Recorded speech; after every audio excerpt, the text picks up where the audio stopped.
दिसेल किती मोठ्या प्रमाणात लोकांचा इकडे आलेली असतील ते. नक्कीच दिल्लीपर्यंत जी झळ आहे ती पोहोचेल या मोर्चाची. ऑलरेडी पोहोचलेली आहे. मला वाटतं मेसेज ऑलरेडी जेव्हा भेटलो तेव्हा गेलाय. तेव्हाच मला वाटतं निवडणूक आयोगाने अनेक प्रश्न विचारलेले आहेत. आमचं म्हणणं एवढंच आहे, हा मोर्चा हलक्यात घेऊ नका. हा प्रश्न अतिशय महत्त्वाचा आहे. महाराष्ट्रातील 96 कोटी मतदारांचा हा विषय आहे. याद्या दुरुस्त केल्याशिवाय निवडणुकांची घाई करू नका. ऑलरेडी निवडणुका 3-4 वर्ष डिले झालेल्याच आहेत. त्यामुळे अजून 4-6 महिन्यांनी काही फरक पडणार नाही आहे. विरोधक किंवा सत्ताधारी हा विषय नाही आहे. मतदार याद्या शुद्ध करणे आणि निवडणुका घेणे हा विषय आहे. नक्कीच, पण सत्ताधारी भाजपकडून मुका मोर्चा काढण्यात येतो या मोर्चाच्या विरोधात, त्याकडे कसं पाहता? शुभेच्छा आहेत त्यांना. हे बघा, जे सत्याच्या बाजूने आहेत ते या मोर्चात आहेत, जे असत्याबरोबर आहेत ते ठरवतील काय करायचं ते. कारण त्यांच्याच पक्षाच्या मंदाताई म्हात्रे असतील, त्यांनी काल काय सांगितलं, काहीतरी गोंधळ आहे. सन्मान्य मुश्रीफ साहेब असतील, त्यांनी काय सांगितलं, गोंधळ आहे. म्हणजे सगळे बोलतायत ना, सगळे बोलतायत म्हणजे काहीतरी प्रॉब्लेम आहे, आग लागली आणि धूर निघतोय. चंद्रकांत पाटलांनी म्हटलंय की राजकीय स्टंट आहे हा मोर्चा, म्हणजे राजकीय स्टंट. मला वाटतं त्यांनी हे सगळं बघितलं नसावं. ते बोलतायत हा एक स्टंट आहे, लक्षात ठेवा. एक पळवाट ते काढतायत. प्रश्न असा आहे, आम्ही सगळे प्रश्न कोणाला विचारतोय? निवडणूक आयोगाला. चंद्रकांत दादा त्यांचे प्रवक्ते आहेत का वकीलपत्र घेतलेलं आहे? बोलावं निवडणूक आयोगाने. इतरांनी त्यांची बाजू ओढण्याचा प्रयत्न करू नये. संशयाची सुई तुमच्याकडे जाईल, लक्षात घ्या. पण टीका करताय बावनकुळे म्हणतात की हार पत्कारले त्याचा नरेटिव्ह सेट करण्यासाठी हा मोर्चा. काय संबंध हार जीतचा?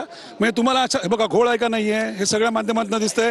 त्यांच्याच पक्षाचे आमदार सांगतात सत्ताधारी म्हणजे घोळ आहे. बरोबर आहे, ह्याच्याशी हार जीतचा प्रश्न येतच नाही. आमचं तर म्हणणं असं आहे, याद्या पारदर्शक करा. कोण जिंकेल कोण हरेल हे मतदार ठरवतील. संपलं, एवढंच आहे. पण निवडणुका होऊ देणार आहात का? म्हणजे जर निवडणूक आयोगानं तुम्ही ज्या मागण्या केलेल्या आहेत त्या पूर्ण केल्या नाहीत तर महाराष्ट्रामध्ये मुंबईमध्ये निवडणुका होऊ देणार का? शिवसेना स्टाईल, मनसे स्टाईल खळखटाचा मार्ग मग एखादा विषय सन्मान्य राजसाहेबांनी हातात घेतलाय आणि तो जर महाराष्ट्रातील जनतेच्या हिताचा विषय असेल तर तो कुठल्याही परिस्थितीत राजसाहेब ठाकरे हा पूर्ण करतातच. इथे तर सर्व विरोधी पक्षांची साथ आहे. त्यामुळे नक्कीच आम्हाला माहिती आहे की यामध्ये निवडणुकाचे डोळे वेळीच उघडतील आणि ते योग्य त्या याद्या प्रदर्शित करतील. आमच्याशी बातचीत केल्याबद्दल कॅमेरापर्सन योगेश गुरवचा, गिरीश गायकवाड, TV9 मराठी, मुंबई. तर आपण पाहतोय की उद्धव ठाकरे आता काही वेळातच या ठिकाणी पोहोचणार आहेत. बहुतेक राज ठाकरे ज्या ठिकाणी थांबलेत वेस्ट एंड, त्या ठिकाणी उद्धव ठाकरे जाऊ शकतात. कारण याआधी देखील सभांच्या वेळेला देखील उद्धव ठाकरे राज ठाकरे एकत्र भेटले आणि त्यानंतर एकत्रच ते या सभेच्या ठिकाणी देखील दाखल झाले होते. त्यामुळे आजच्या या मोर्चासाठी देखील उद्धव ठाकरे राज ठाकरे हे दोघे ठाकरे बंधू एकत्रच या मोर्चाच्या ठिकाणी येतील आणि हेच महाराष्ट्रासाठी एक आकर्षणाचं केंद्र असणार आहे. तर आता सध्या आपण कार्यकर्ते पाहतो, मोठ्या संख्येनं या ठिकाणी जमलेले आहेत. हातात चले जाओ भाजपचे बॅनर आहेत या ठिकाणी. त्याचबरोबर वेगवेगळ्या वेशभूषेमध्ये सुद्धा या ठिकाणी कार्यकर्ते आलेले आहेत.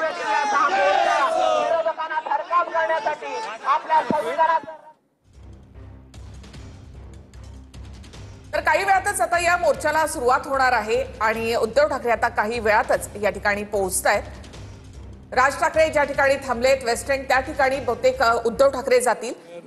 तुमच्या नवीन मुंबई, कल्याण, डोंबिवली, अंबरनाथ इकडून लोकांचा प्रचंड ओढा आहे. हे जळगाववरून सगळी लोक आली. नक्कीच या मोर्चामध्ये अभूतपूर्व अशी गर्दी होईल आणि दिल्लीपर्यंत हा संदेश पोहोचला आता असं म्हणावं. 100% मोर्चा एकदा सुरू झाला की तो संदेश पोहोचेल. नक्कीच, पण चंद्रकांत दादा पाटील म्हणतात की राजकीय स्टंट आहे हा मोर्चा, म्हणजे याला उत्तर असं तर कारण काय? जे तुम्ही पूर्वी बोलत होतो ते आम्ही तुमच्यासोबत द्यायला होतो. आम्ही आताही तेच बोलतो जे तुम्ही पूर्वी बोलत होता ते. याद्या निकोप पाहिजेत, स्वच्छ पाहिजेत, निर्दोष पाहिजेत, बोगस मतदार काढले गेले पाहिजेत, खरे मतदारांना सन्मान मिळाला पाहिजेत, लोकशाहीचा जागर झाला पाहिजे, संविधानाचा गजर झाला पाहिजे, सत्य हे उघडकीस आलं पाहिजे, खोटं सगळं बाजूला गेलं पाहिजे.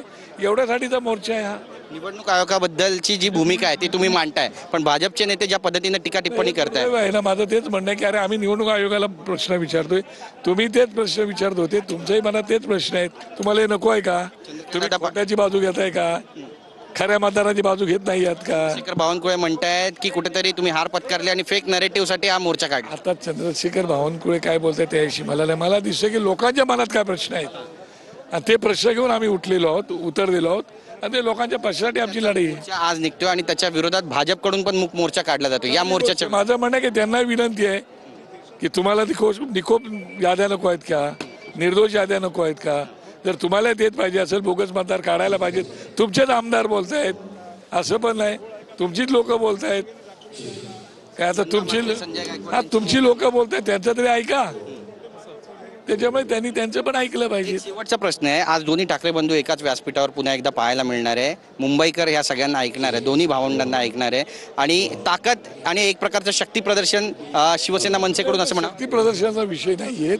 आमची लोक ते येतील, पण सर्वसामान्य नागरिक पण या मोर्चामध्ये सहभागी झालेले आहे. त्यामुळे एक वेगळी ताकद या ठिकाणी दिसणार आहे. मुंबई महानगरपालिकेच्या निवडणुका होऊ देणार, मागण्या पूर्ण झाल्या नाहीत. ते आता नेते मंडळी येतील, त्याच्यावरती भूमिका मांडतील ते. धन्यवाद.